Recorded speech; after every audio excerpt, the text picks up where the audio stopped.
भैया आपने बहुत अच्छा जस्टिफिकेशन दिया। या आप वो जो वहाँ के प्राइम मिनिस्टर इजराइल के उन्हें भेजिए, वो बहुत खुश होंगे। आप जस्टिफिकेशन दे देना कि अगर गॉड नहीं है तो बच्चे क्यों मर रहे हैं, आप बताएं। वो ये सवाल पूछ रहे हैं कि अगर आप ईश्वर का अस्तित्व नहीं मानते हैं तो उन बच्चों की मौत को आप कैसे इंटरप्रेट करते हैं?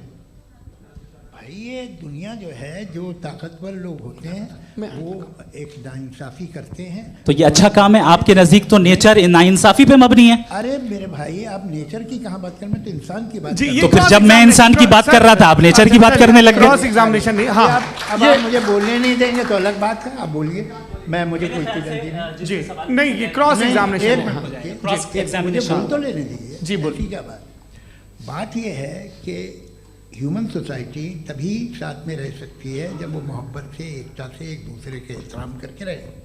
इसके अलावा पॉसिबल नहीं है, अकेले तो इंसान रह ही नहीं सकता। वहाँ पर कुछ लोग हैं जो फाउल करते हैं। वो फाउल हमेशा से तारीख में होता आया है।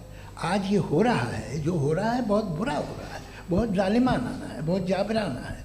उसको आप कहें कि ये बच्चों को कॉम्पनसेशन मिल जाएगा या इसकी इंजेक्शन है।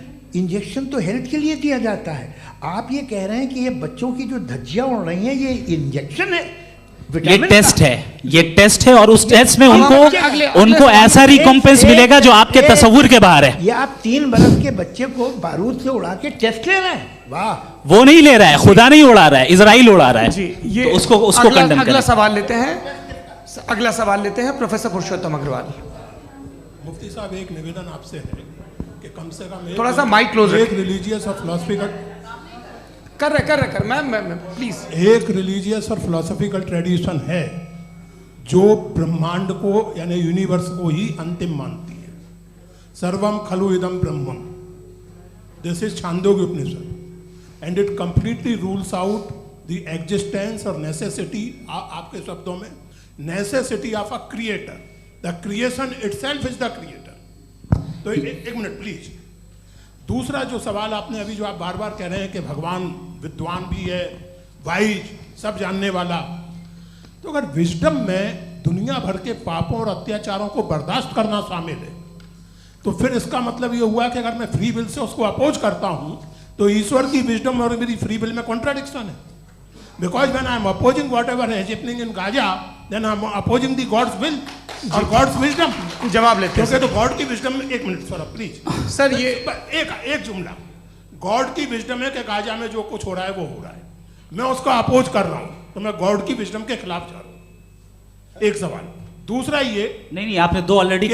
सर आप और सवाल कर लें, लेकिन मुझे 2 जवाब दे। पहले आपने ये कहा, सुनिए मेरी बात सुनिए। इजराइल के गॉड के मुताबिक तुम्हारा ठीक हो रहा है ना? नहीं हो रहा है, ठीक नहीं हो रहा है। मैं बता रहा हूँ क्या हो रहा है, आप तशरीफ रखिए, मैं बता रहा हूँ क्या हो रहा है। Let me complete please. एक सेकंड गाइस, एक सेकंड। ये देखिए, ऐसा है कि ये सब बड़ा आपस में विचार विमर्श के बाद ये तय हुआ था कि कुछ नियम बना लिए जाएं ताकि एक टाइम बाउंड बातचीत चले। और भाई साहब, आप बड़ा जरूरी काम कर रहे हैं लेकिन कैमरे के फ्रेम में आके उस काम को गड़बड़ कर दे रहे हैं। ठीक है गुरु, अब मेरे को कहीं का गुस्सा कहीं निकालना था, सॉरी। नहीं, कोई गुस्सा नहीं है जी। तो प्रोफेसर ने सवाल पूछे, आप उनके जवाब दें। और थोड़ा ये सब लोग थोड़ा ख्याल रखें भाई, सवाल संक्षिप्त रखें जी। आपने 2 सवाल किए। सबसे पहला ये कहा कि हमारे पास ये कॉन्सेप्ट है कि ये यूनिवर्स खुद नेसेसरी बीइंग है, creation itself is the creator. How irrational is this कि मैं एग्जिस्ट करूंगा बाद में, लेकिन अभी एग्जिस्ट कर भी रहा हूं, यानी एक ही टाइम में एग्जिस्ट भी कर रहे हैं, नहीं भी कर रहे हैं। This is not true. दूसरी चीज आपने कहा कि अगर इजराइल में, सॉरी माफ कीजिएगा, Israel doesn't exist, occupied Palestine में अगर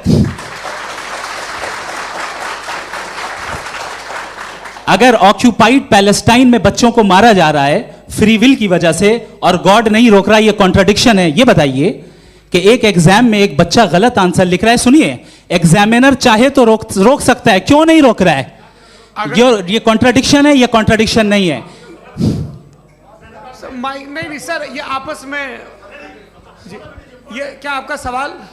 माइक दीजिए। फ्री विल दिया गया है टेस्ट के लिए, अकाउंटेबिलिटी के लिए। अगर फ्री विल नहीं होता तो आप कहते हैं हमें रोबोट बना दिया गया। नॉट मिसरिप्रेजेंट माय पोजीशन, आपकी जो भी पोजीशन, मैं अपनी फ्री विल के नाते अपने ह्यूमन विजडम के नाते गाजा में हो रही अत्याचार का विरोध करता हूँ। बिल्कुल करना चाहिए। आपके हिसाब से मैं गॉड की विजडम का विरोध कर रहा हूँ? बिल्कुल नहीं, समाज हो रहा है गॉड की बिल्कुल भी नहीं, बिल्कुल भी नहीं।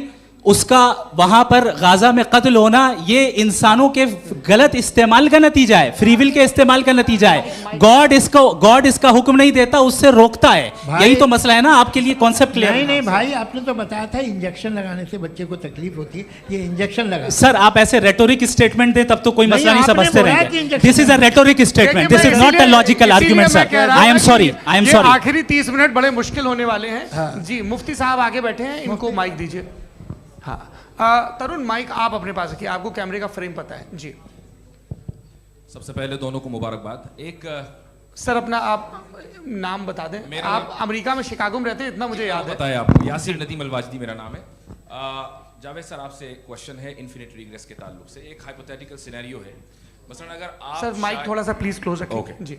अगर आप शायर इसलिए हैं कि आपके कोई उस्ताद शायर थे, और वो इसलिए शायर थे कि उनके कोई उस्ताद शायर थे, और इसी तरीके से हम माजी में पीछे चलते चलते चले जाएं और कहीं ना रुके, तो माफ कीजिएगा आप कभी शायर नहीं हो सकते। लेकिन आप शायर हैं, आपका शायर एग्जिस्ट करता है, इसका मतलब ये है कि आप कहीं ना कहीं रुके हैं। तो मेरा सवाल ये है कि क्या आप इन्फिनिट रिग्रेस ऑफ कॉजेस को लॉजिकल फैलेसी मानते हैं या नहीं मानते? हाँ या ना? मैं इन्हें लॉजिकल फैलेसी नहीं मानता हूँ, लेकिन मेरा प्रॉब्लम यह है कि जब मैं नहीं मानता हूँ तो I will continue with this logic जो फैलेसी नहीं हो।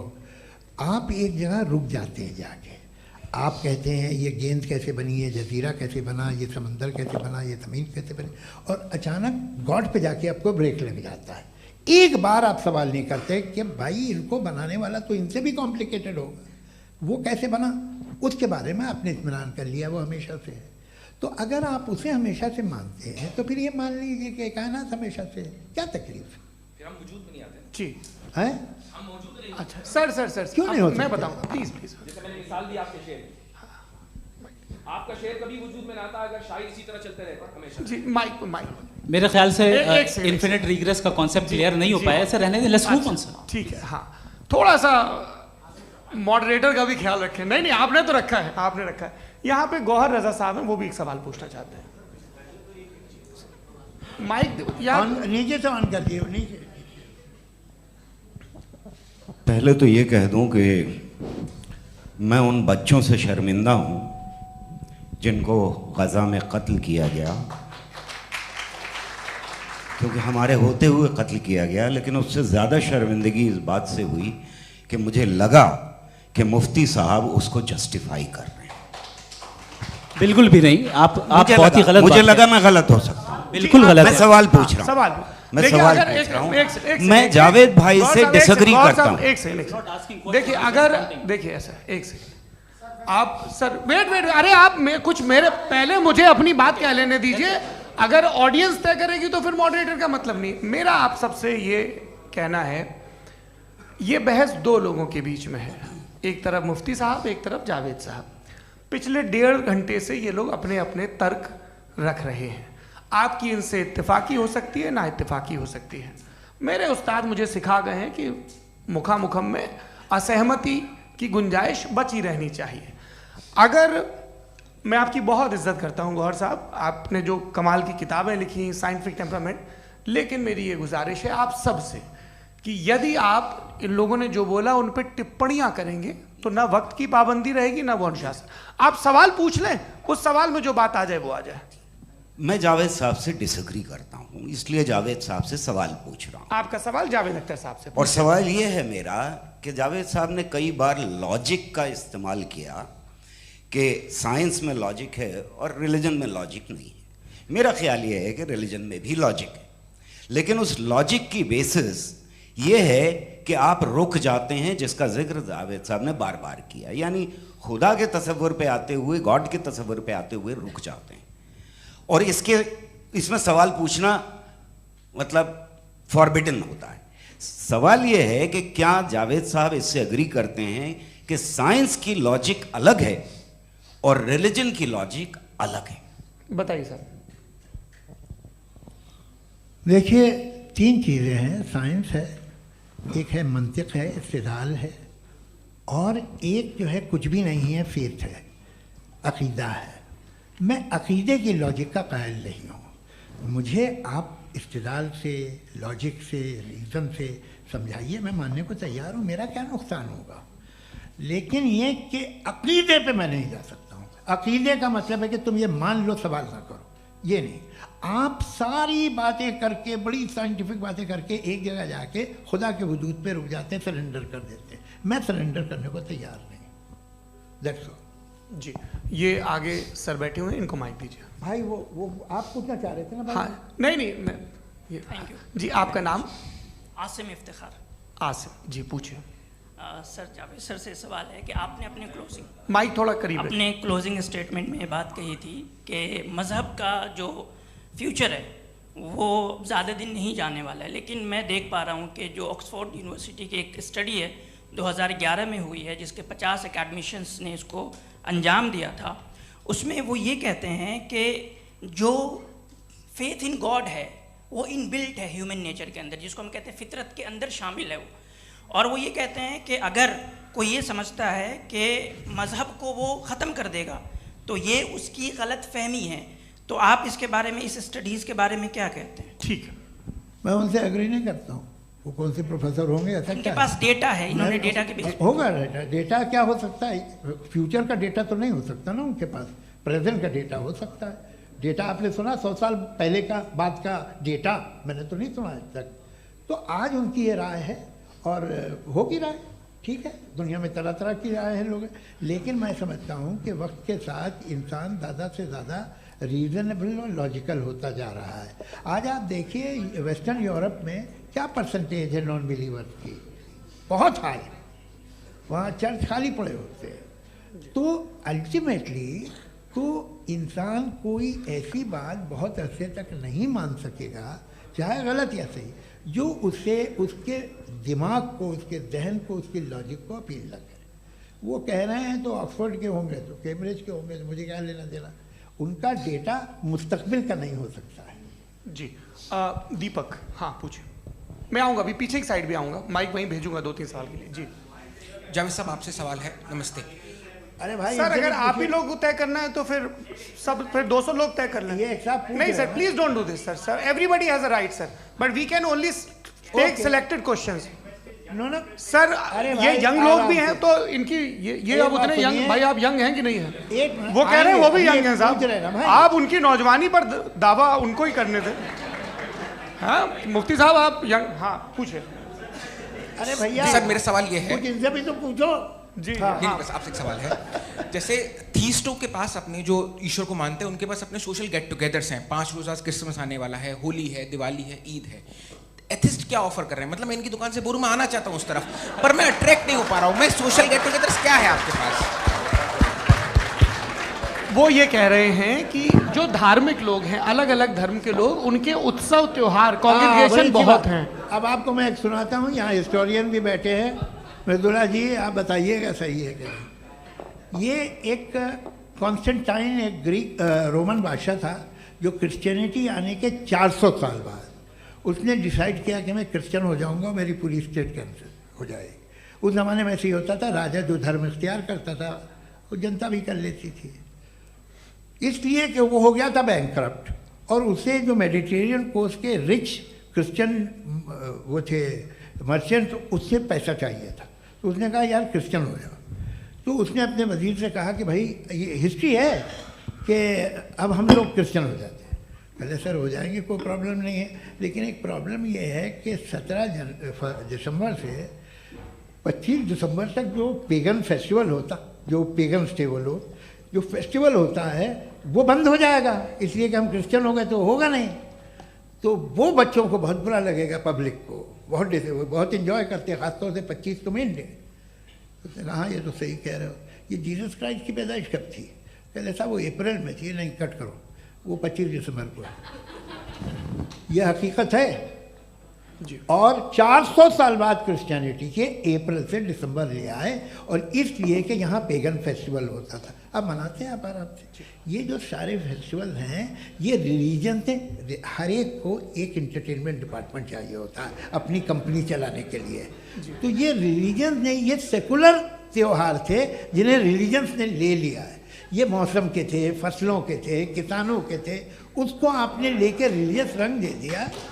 ये कोई रिलीजन से थोड़ी आए आप। अच्छा हमें देखिए, हम तो मुल्द हैं, हम ईद मनाते हैं, हम दिवाली मनाते हैं, हम होली मनाते हैं, हम क्रिसमस मनाते हैं। बम्बई की फिल्म इंडस्ट्री की सबसे बड़ी होली हमारे घर में होती है, सबसे बड़ी ईद हमारे घर में होती है। वो हमारी सोशल वो है, हमारा हेरिटेज है। ऐसा थोड़ी है कि we will throw the baby along with the water. ये तो अच्छी चीज़ है, इन्हें रखो, जो बेकार है फेंक दो। जी हाँ, हेलो जी, मेरा सवाल नादवी जी से है। जैसा कि आपने बोला कि गॉड टाइम के भी परे हैं और गॉड इतनी कॉम्प्लेक्स चीज़ है कि उसे ह्यूमन माइंड समझ नहीं सकता, और गॉड ने अर्थ पे फ्री विल भी दे दी है, तो आप अपना वक्त ज़ाया क्यों कर रहे हैं गॉड के बारे में बात करके? अपन को तो बात करनी चाहिए कि सोसाइटी को बेहतर कैसे करें। जी, मैं गॉड वही बताता है सोसाइटी को कैसे बेहतर करे। अभी मैं आपका जवाब देता हूँ। आपने कहा कि टाइम पे वो एग्जिस्ट नहीं करता, सो मेरा सवाल ये है कि जैसा आपने बोला कि गॉड बहुत ही कॉम्प्लेक्स चीज़ है, मैंने कहा ही नहीं कि कॉम्प्लेक्स है, तो आपके अल्फाज हैं। कॉम्प्लेक्स का लफ्ज गॉड के लिए सुइटेबल नहीं है। क्यों? क्योंकि कॉम्प्लेक्स वो चीजें होती हैं जो ऑब्जेक्ट हो। God is not an object जिसको आप इंस्ट्रूमेंट के जरिए लेबोरेटरी में जाके टेस्ट करें, oh it's very complex. No, वो कोई कार का इंजन नहीं है। मेरा वो फिलोसॉफिकली नेसेसरी बीइंग ऐसी बीइंग है जो सिंपल बीइंग है। हाँ, आप उसको मुकम्मल तौर पे उसकी तमाम हिकमतों को जान ले और हर चीज को जान ले, ये पॉसिबल नहीं है, क्योंकि वो ऑल वाइज है, आप ऑल वाइज नहीं है, और वो खुदा है, वो आपको सारी चीजें बता दे, ये जरूरी नहीं।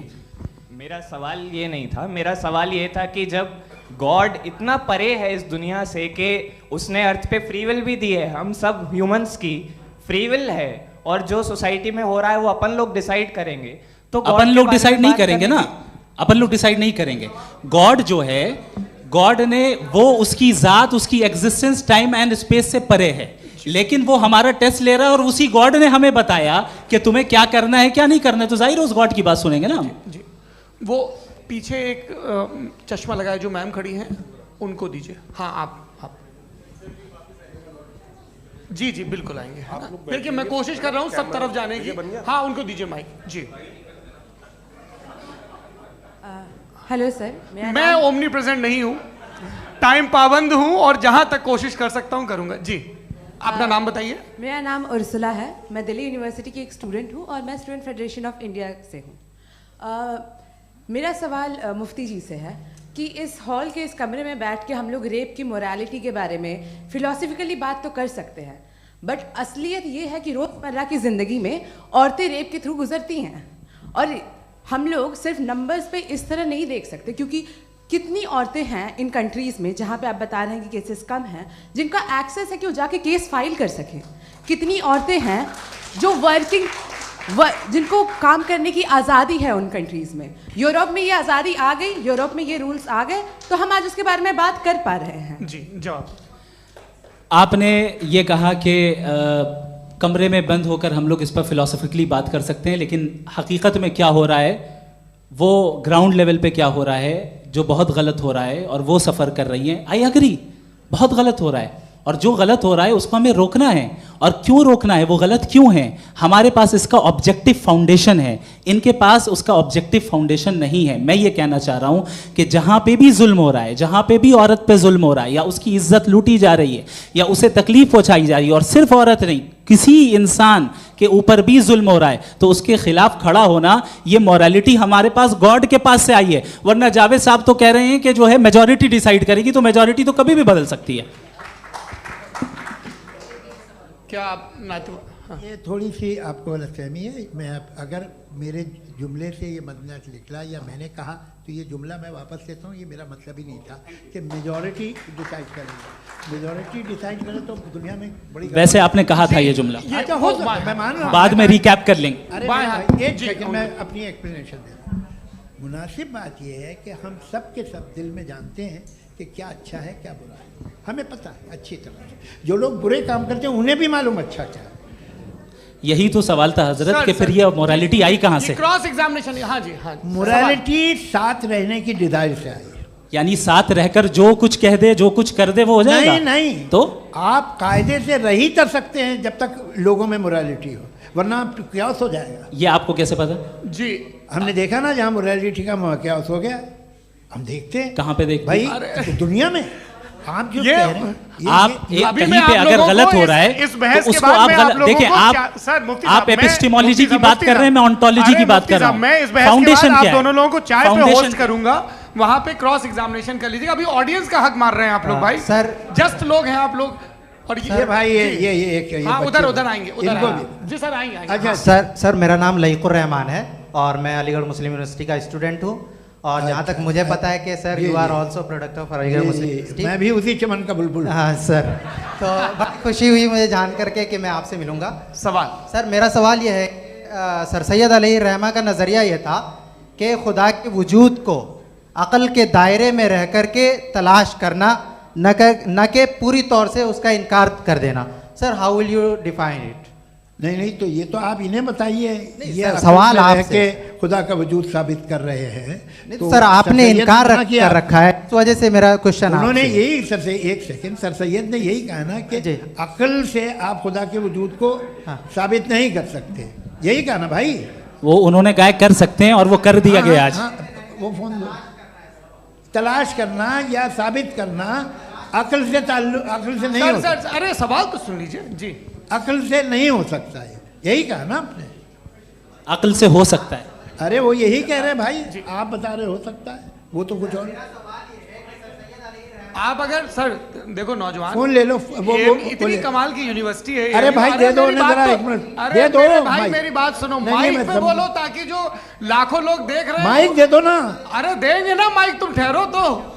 हाँ सर मेरा सवाल ये था कि सर सैयद अलैहि रहमा का एक नज़रिया था अपना कि खुदा का जो वजूद है उसको अक़ल के दायरे में रह कर के तलाश करना है, न कि पूरे तौर से इनकार कर देना है। ये उनका कॉन्सेप्ट था। लेकिन मेरा सवाल ये है कि आप इसको कैसे डिफाइन करते हैं, एक्सप्लेन कैसे करेंगे? मैं आपसे जानना चाहता हूँ, क्योंकि you are the product of Aligarh Muslim University. मुझे अक़ल के दायरे में रख के मैंने बहुत तलाश की, मुझे मिला नहीं। हाँ ये इधर उधर वो चश्मा लगाए जो, हाँ उनको दे दीजिए।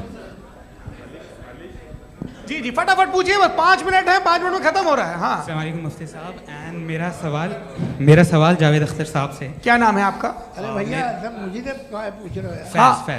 फैज पूछिए फैज साहब। तो मेरा सवाल ये है कि अभी जो एथियस्ट है वो problem of evil argument use कर रहे हैं अगेंस्ट मुस्लिम्स, राइट? कि इस दुनिया में इतना सारा ईविल है और अगेंस्ट मुस्लिम तो यहाँ अगेंस्ट थियस्ट। हाँ थोड़ा सा करेक्ट कर लीजिए भाई। पूरी मशक्कत ही इसी बात की थी कि किसी एक मजहब पे बात न टिके। जी तो बेसिकली ये आर्ग्यूमेंट ऐसा है कि इस दुनिया में इतना ज़्यादा ईवल एग्जिस्ट करता है और अगर एक ऑल गुड गॉड है तो वो रोकता क्यों नहीं है?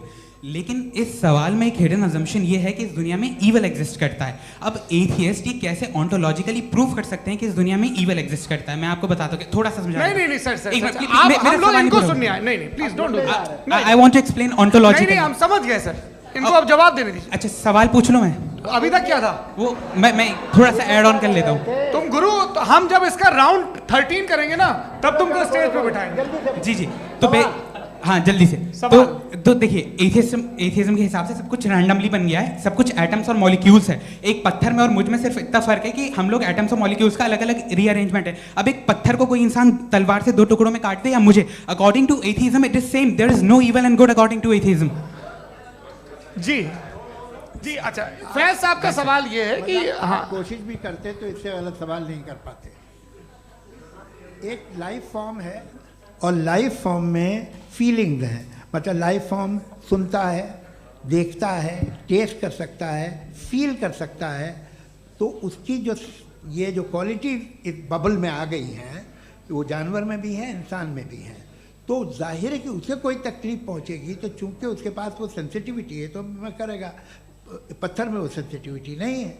तो ये क्या सवाल हुआ कि अगर पत्थर को काटा तो पत्थर को तकलीफ नहीं होती, तो आपको काटे तो आपको क्यों तकलीफ हो? बैठ जाइए। जी हाँ अगला सवाल। हाँ पूछे जी जावेद अख्तर साहब। अरे भैया सब आप लोग मुफ्ती साहब को छोड़ रहे हैं, मेरे ही पीछे पड़े हैं क्या? फिर चलो बोलो भाई। You asked how God can exist when children die in Gaza. हाँ? You asked how God can exist when children die in Gaza, and you also mentioned the rise of atheism in Europe. But the same events also are leading many atheists and non-believers to turn towards faith. How do you interpret this contradiction, where suffering pushes some away from God, yet brings others closer to belief? देखिए, आपको एक बात बताऊं, दुनिया perfect तो कहीं भी नहीं है, हर जगह कुछ खामियां हैं। बेटा एक मिनट, मैं आप ही को कहेंगे, देखो वो तो कुछ खामियां, कमज़ोरियां, खराबियां सब जगह है। लेकिन अगर देखोगे ईमानदारी से कि दुनिया सबसे ज़्यादा महज़ब कहाँ है, एक आम शहरी को कहाँ हुकूक हासिल हैं, वो बोल सकता है, अपनी मर्ज़ी से काम कर सकता है, अपनी मर्ज़ी से राय दे सकता है, हुकूमत के ख़िलाफ़ बोल सकता है, बरसरे इक़्तिदार लोगों के बारे में बोल सकता है, सरमायादारों के ख़िलाफ़ बोल सकता है। तो आपको ये स्कैंडिनेवियन कंट्रीज़ में मिलेगा, वेस्टर्न यूरोप में मिलेगा। मैं नहीं कह रहा वो परफेक्ट है, बिल्कुल नहीं, वहाँ बहुत ख़राबियाँ भी हैं, परफेक्ट तो कोई। लेकिन जिन जिन मुल्कों में, लैटिन अमेरिका देखो, गल्फ़ देखो, वहाँ पर आपको ये ज़रूर है कि रेप नहीं होते होंगे। रेप की ज़रूरत क्या है भाई, उसको तो ख़रीद लो, घर में रखो, सड़क पर रेप करने की क्या ज़रूरत है। मगर सुनिए सुनिए सुनिए, मगर हकीकत ये है कि वहाँ शख्सी आज़ादी राय देने की, बोलने की नहीं है। जी, ये एक आखिरी सवाल मुफ्ती साहब से। हाँ मैम, इनको माइक दीजिए। शुक्रिया। मेरा नाम मनीषा है, मैं हरियाणा से आई हूँ।